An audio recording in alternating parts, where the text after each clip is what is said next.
Hi hello friends, welcome to my channel. நம்ம channel 1000 subscriber reach ஆகிடுச்சு. இது வரைக்கும் நீங்கள் நல்ல சப்போர்ட் கொடுத்துட்டு வரீங்க. இனிமேலும் நான் போடுற வீடியோவுக்கு நீங்கள் சப்போர்ட் பண்ணுவீங்கன்னு நான் நம்புகிறேன். இப்போ வாங்க வீடியோக்குள்ளே போகலாம். இன்றைக்கி பங்குனி உத்திரத்தினால எங்கள் ஊரில் ஒரு முருகன் கோயில் திருவிழா. அந்த திருவிழா விளாக் தான் பார்க்க போகிறோம். நாங்கள் அந்த கோயிலுக்கு ஈவினிங் 5 மணி போல் தான் போனோம். ஸோ அதனால் என்னால் இப்போ தான் வீடியோ அப்லோட் பண்ண முடியுது. அந்த கோயிலுக்கு நாங்கள் போயிட்டு வருஷம் எப்போயுமே மாவிளக்கு போடுவோம். இந்த கோயில் இந்த ஊரில் 20 வருஷமாக இருக்குதுன்னு அம்மா சொன்னாங்க. இப்போ வாங்க அந்த கோயிலுக்கு இந்த வீடியோ மூலமாக உங்களையும் நான் அழைச்சிட்டு போகிறேன். வாங்க போகலாம். அந்த கோயிலுக்கு போயிட்டோம். இப்போ அந்த கோயிலில் காலில் யாகம் வளர்த்தாங்களாம். அது என்னால் அந்த ஃபோட்டோ நான் ஷார்ட்ஸாக மேக் பண்ணி போட்டிருக்கேன். நீங்கள் பிடிச்சிருந்துச்சின்னா அந்த ஷார்ட்ஸை போய் பாருங்கள். பார்த்து வந்தீங்கன்னா உங்களுக்கு ஒரு கிளியரன்ஸ் கிடைக்கும். அதுக்கப்புறம் அங்கே சூரிய மறையிலலாம் இருந்துச்சு. அதெல்லாம் சும்மா கிளிப்பிங்ஸாக எடுத்தேன்.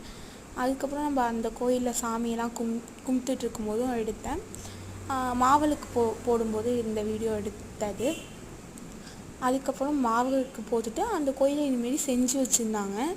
அதை மஞ்சளில் நனைச்சி கயிற்றுல செஞ்சு வச்சுருந்தாங்க. அதை கொஞ்சம் வீடியோ எடுத்துகிட்டு அப்படியே கோயிலை சுற்றி கொஞ்சம் வீடியோ எடுத்துகிட்டு அங்கேருந்து நான் கிளம்புறதுக்கு முன்னாடி அங்கேருந்து கொஞ்சம் இதான் யாகம் வளர்த்தது, அதையும் கொஞ்சம் வீடியோ எடுத்தேன்.